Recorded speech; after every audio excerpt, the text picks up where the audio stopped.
देखो बच्चों, आज हम यहाँ पे प्रोजेक्टाइल मोशन में ना आपका कोई भी ऑब्जेक्ट का टाइम ऑफ फ्लाइट, रेंज, इसका जो भी फार्मूला वगैरह होगा वो हम डिराइव कराएंगे। ठीक है, मानो ये है आपका ग्राउंड।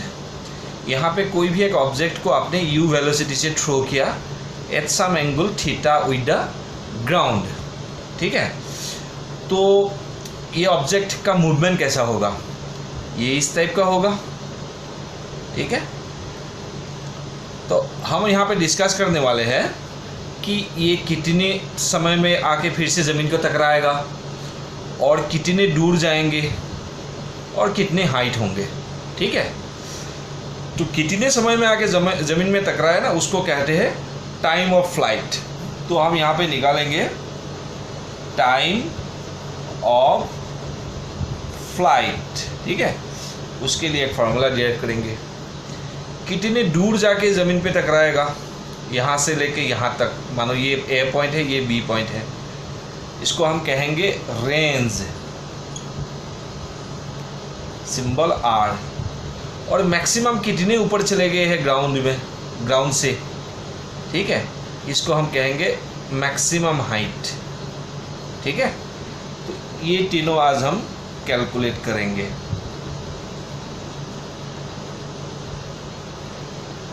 ठीक है, मैक्सिमम हाइट h। तो ये करने के लिए आपको क्या करना पड़ेगा बेटा, सबसे पहले आप मान के चलो पार्टिकल को ए पे छोड़ा है, बी में टकराएगा, और ये पॉइंट के भी हमने मतलब मैक्सिमम हाइट निकालना है ना, तो ये पॉइंट का भी कुछ नाम दे दो। से मानो ये पॉइंट है सी पॉइंट। तब आप क्या करो बेटा, जहाँ से आपने थ्रो किया है ना, उस पॉइंट को ओरिजिन मान के इसको आप एक्स एक्सिस मान लो और इसको आप वाई एक्सिस मान लो। ठीक है, तो आप देखो इनिशियल वेलोसिटी कैसा है। इनिशियल वेलोसिटी ऐसा है, ये आपका एक्स एक्सिस, ये आपका वाई एक्सिस। इनिशियल वेलोसिटी था u, तो इनिशियल वेलोसिटी का x कंपोनेंट क्या होगा, ux is equal u cos theta. अब वेक्टर चैप्टर में कैसे कंपोनेंट रिजोल्व करते हैं वो आप सीख चुके हो। ये u है तो ये थीटा है, तो पास वाला कंपोनेंट हो जाएगा u cos थीटा। और uy मतलब इनिशियल वेलोसिटी का y कंपोनेंट क्या होगा, u sin थीटा। ठीक है, और एक्सेलरेशन क्या होगा, देखो जब पार्टिकल को तुमने छोड़ा है ना, जैसे ही तुम्हारा हाथ से निकल गया है, तुमने एक इसको वेलोसिटी दे दिया, तो वो अभी क्या करेगा, जैसे ये जा रहा है ना, इसको तुम्हारा पास कोई काम नहीं है, अभी शायद ग्रेविटी उसको नीचे खींच रहा है। ठीक है, हर समय ग्रेविटी उसको क्या कर रहा है, नीचे खींच रहा है। तभी तो यहाँ पे जाके वेलोसिटी सबसे कम हो गया, और देन अगेन वेलोसिटी बढ़ के उतना ही स्पीड पे, अगर सेम लेवल पे है तो उतना ही स्पीड पे आके बी पॉइंट में आके टकराया। ठीक है, तो gravitational force is always downward, F of g is always downward, तो एक्सेलरेशन भी ऑब्वियसली ऑलवेज डाउनवर्ड होगा। ठीक है, और ये आपको पता है एक्सेलरेशन का वैल्यू क्या होते हैं, 10 मीटर पर सेकेंड स्क्वायर, मतलब जी जो होता है ना, एक्सेलरेशन ड्यू टू ग्रेविटी का सिंबल हम जी ले लेते हैं। तो हॉराइजॉन्टल डायरेक्शन में कोई फोर्स नहीं है, ना कोई हवा है, ना कोई इलेक्ट्रिक फील्ड, मैग्नेटिक फील्ड, ये सब मतलब पार्टिकल को फोर्स देने लायक कोई भी मतलब ये नहीं है, वहाँ पे एजेंसी नहीं है राइट, हॉराइजॉन्टल डायरेक्शन में। तो हॉराइजॉन्टल डायरेक्शन में जब फोर्स जीरो है तो एक्सेलरेशन भी क्या होगा, जीरो होगा। अब वर्टिकल डायरेक्शन में आप देखो फोर्स है ग्रेविटी, तो एक्सेलरेशन भी आ रहा है, हम जी ले रहे हैं उसको, तो एक्सेलरेशन अलोंग वाई एक्सिस आपका जी होगा। लेकिन आप लिखेंगे माइनस जी, क्यों माइनस जी लिखेंगे बेटा, आपने ऑलरेडी अपवर्ड डायरेक्शन को पॉजिटिव वाई मान लिया ना, तो डाउनवर्ड डायरेक्शन अपने आप क्या आ जाएगा, माइनस जी। ठीक है, ये काफ़ी इंपॉर्टेंट है दे, जैसे ये u cos theta positive u cos theta होगा because along x, u sin theta ये पॉजिटिव होगा बिकॉज अलोंग y। ठीक है, तो इसलिए ए वाई क्या आ गया है, माइनस जी, क्योंकि तुमने ही चूज़ किया था y एक्सिस ऊपर की तरफ। y एक्सिस अगर नीचे की तरफ क्या होता ना, तो ये हो जाता पॉजिटिव, और ये टर्म हो जाता यू वाई वाला टर्म हो जाता नेगेटिव। ठीक है, अब आप देखो, अब आपका बिटवीन ए एंड बी, आप ध्यान से देखो, बिटवीन ए एंड बी आप फॉर्मूला लगाओ, s y equal to u y t plus half a y t square. ये जो आपका इक्वेशन ऑफ मोशन था ना, उसको हम वाई एक्सिस में लिख रहे हैं। जब एस वाई लिख लिया मतलब डिस्प्लेसमेंट अलोंग वाई, तो इसमें एक्स का कोई लेना देना है ही नहीं, हर जगह वाई ही आएगा, acceleration along y, initial velocity along y, ठीक है।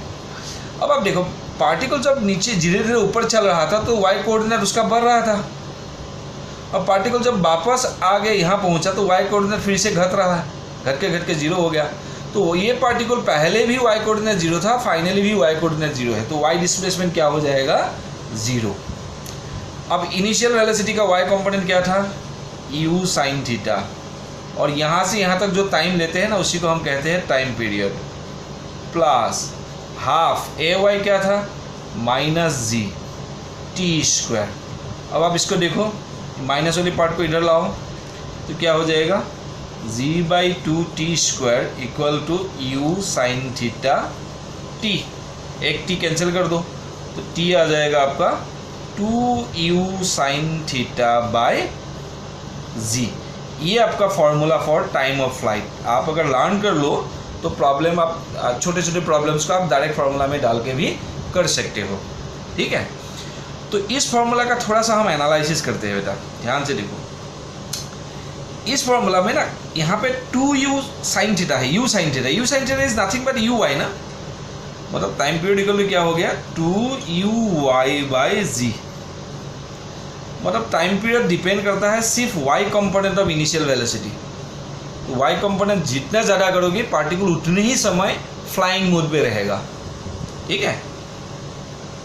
तो आपको अगर मैक्सिमम टाइम चाहिए, मान के चलो if t equal to t max, maximum time चाहिए रे, आसमान में उसको मैक्सिमम समय रहना है, तो ये u साइन थीटा वाली पार्ट क्या होना पड़ेगा, 1, क्योंकि साइन थीटा का मैक्सिमम वैल्यू 1 ही होते हैं ना।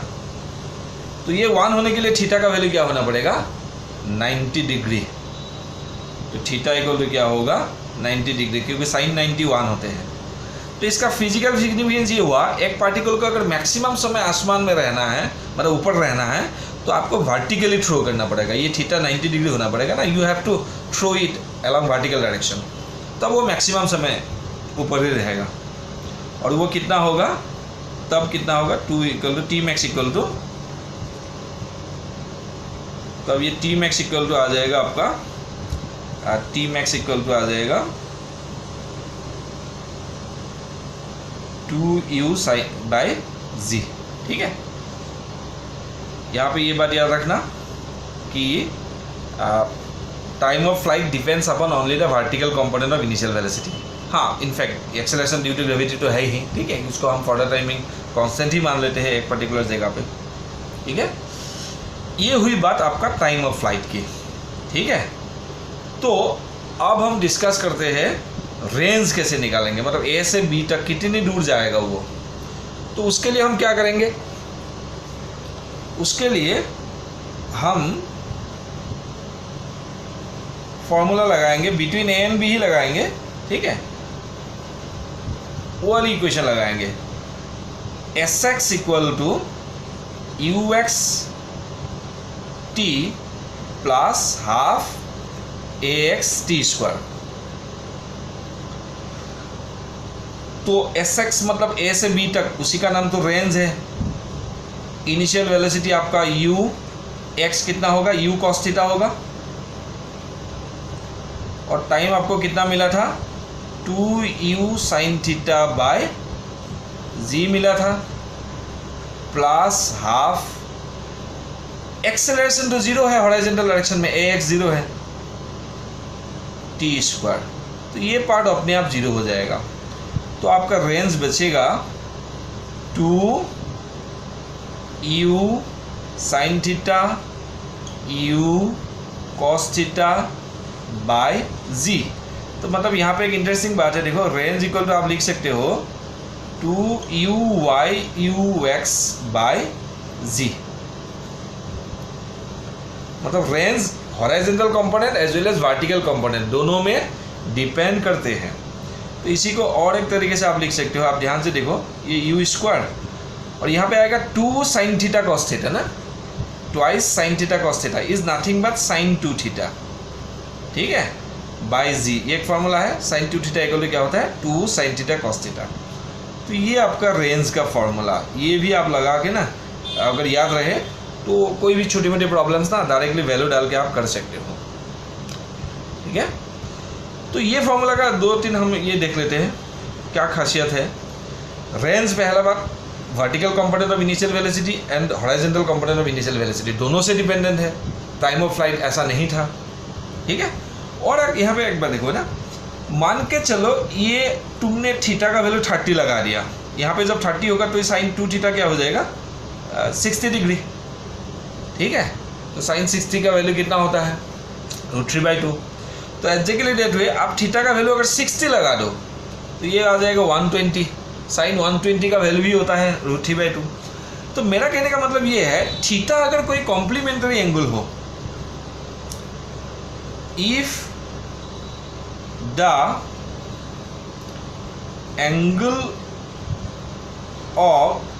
angles of projection is complementary,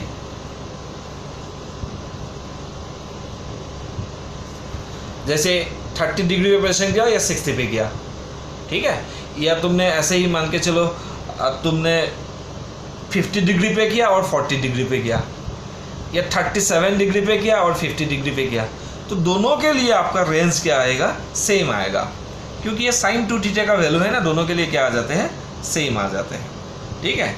तो range is the same for any two complementary angles of projection, range will be the same, ठीक है। ये भी एक लर्न करने वाली बात यहाँ पे बन जाते हैं, ठीक है। तो अब तक 2 फार्मूला आपका हो गया है, टाइम ऑफ फ्लाइट का और एक रेंज का ना। अब हम डिस्कस करते हैं how we can calculate the maximum height, ठीक है, ये वाला। तो उसके लिए हम इक्वेशन लिखेंगे बिटवीन ए एंड सी, ठीक है। तो मैं उसको रब कर देता हूँ। तो आप देखो, आप चाहो तो इसको पॉज करके या रिवाइंड करके भी देख सकते हो, ठीक है, कोई दिक्कत नहीं है आपके लिए, आप ही का पास है ये। तो मैं अभी ना इक्वेशन लिखूंगा बिटवीन ए एंड सी, अब ध्यान से देखो, जब ए एंड सी तक गए थे ना आप, ये जो पार्टिकल का इनिशियल वेलोसिटी है ना, आप ध्यान से देखो, इनिशियल वेलोसिटी ऐसा था, इसका एक कंपोनेंट ऐसा, एक कंपोनेंट ऐसा। तो यहाँ पे जब पहुँचेगा ना, इनिशियल एक्स कंपोनेंट चेंज ही नहीं होगा, x component remain same, because acceleration along horizontal 0 है ना। तो इसीलिए जब एक्सेलरेशन 0 है तो हॉरिजॉन्टल वेलोसिटी कोई चेंज नहीं होगा। लेकिन वर्टिकल डायरेक्शन में आप देखो, इनिशियल वेलोसिटी का अपवर्ड डायरेक्शन में है कंपोनेंट, लेकिन ग्रेविटी नीचे खींच रहा है, तो ये थोड़ा घटेगा। तो initial velocity along y will go on decreasing.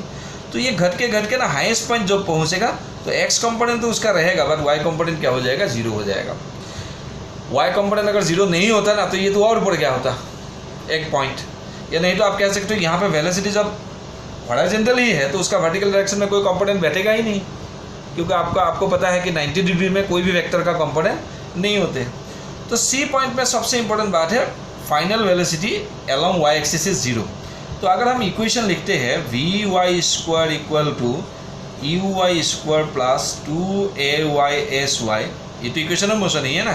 तो vy क्या आ जाएगा वहाँ पे 0, uy क्या था u² sin² थीटा, ठीक है, प्लस 2 माइनस जी, ठीक है ना, तो माइनस जी, और sy मतलब यहाँ से यहाँ तक y में डिस्प्लेसमेंट, उसी को तो हम हाइट कहते हैं, मैक्सिमम हाइट। तो इनको सोल्व करोगे तो h क्या आ जाएगा, h आ जाएगा u² sin² theta by 2z। तो इस यहाँ पे भी आप इंटरेस्टिंगली देखो, h इक्वल क्या होता है uy का स्क्वायर बाई 2z, मतलब x component of initial velocity के साथ ये डिपेंडेंट है ही नहीं। ये किसके साथ डिपेंडेंट है, खाली y component of initial velocity के साथ डिपेंडेंट, ठीक है। और यहाँ पे भी आपको देखो, आप अगर मैक्सिमम हाइट चाहते हो तो ये वाला पार्ट 1 होना पड़ेगा, क्योंकि साइन थीटा का मैक्सिमम वैल्यू 1 ही होगा। तो आपका थीटा होना पड़ेगा 90 डिग्री, मतलब तुम अगर वर्टिकली थ्रो करते हो तब जाके हाइट क्या होगा, maximum. If h equal to h max, और मैक्सिमम ऊपर भेजना है तो आपको कैसे भेजना होगा, थीटा शुड बी 90 डिग्री, ठीक है। तो ये हो गया है आपका मैक्सिमम हाइट का। तो टाइम ऑफ फ्लाइट हो गया, रेंज हो गया, और फाइनली क्या हो गया आपका मैक्सिमम हाइट। ठीक है, आप अगर चाहो ना यहाँ पे इक्वेशन ऑफ ट्रेजेक्टरी भी बना सकते हो। ठीक है, वो एक बार हम यहाँ पे कोशिश करते हैं हाउ इक्वेशन ऑफ ट्रेजेक्टरी बनाया जाता है। ठीक है, तो इसको मैं अभी रैप कर देता हूँ फिलहाल के लिए। आप चाहो तो इक्वेशन ऑफ ट्रेजेक्टरी बनाओगे, कैसे देखो,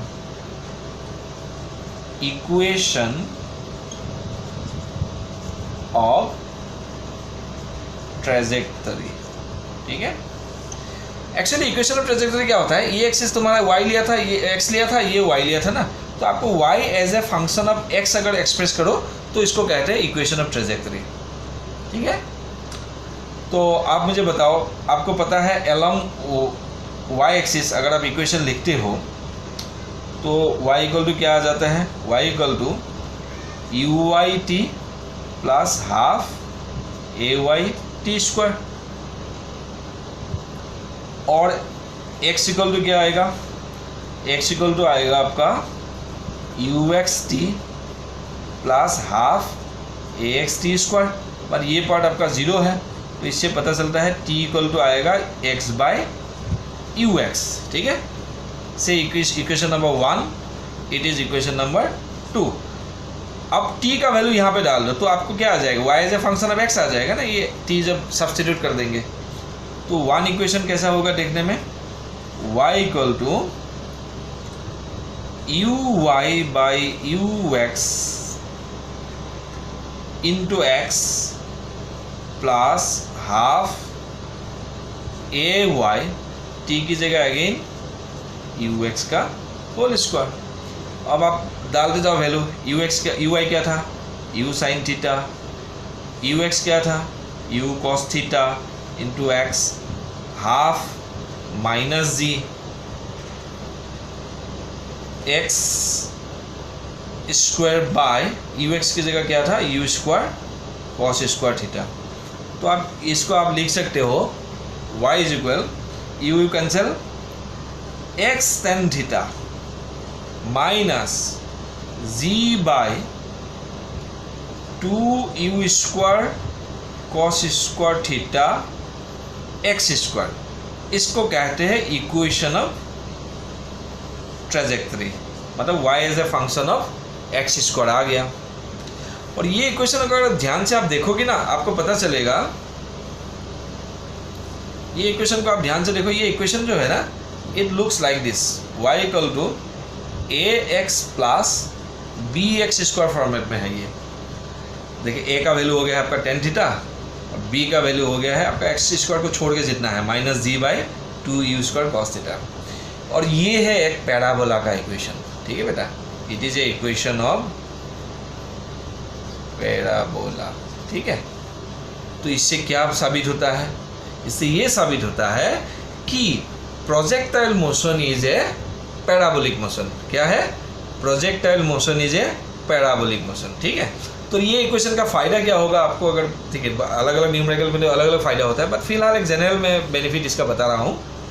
मान के चलो जब प्रोजेक्टाइल को तुमने थ्रो किया, जब ये अलोंग x 2 मीटर गया था तो y उसका क्या था, y कोऑर्डिनेट क्या था, तो यहाँ पे खाली x का वैल्यू क्या डालना है, 2 डालो और y आ जाएगा, बाकी सब तो कांस्टेंट ही है। थीटा आपको दिया जाएगा कितना angle, g constant, initial velocity दिया जाएगा।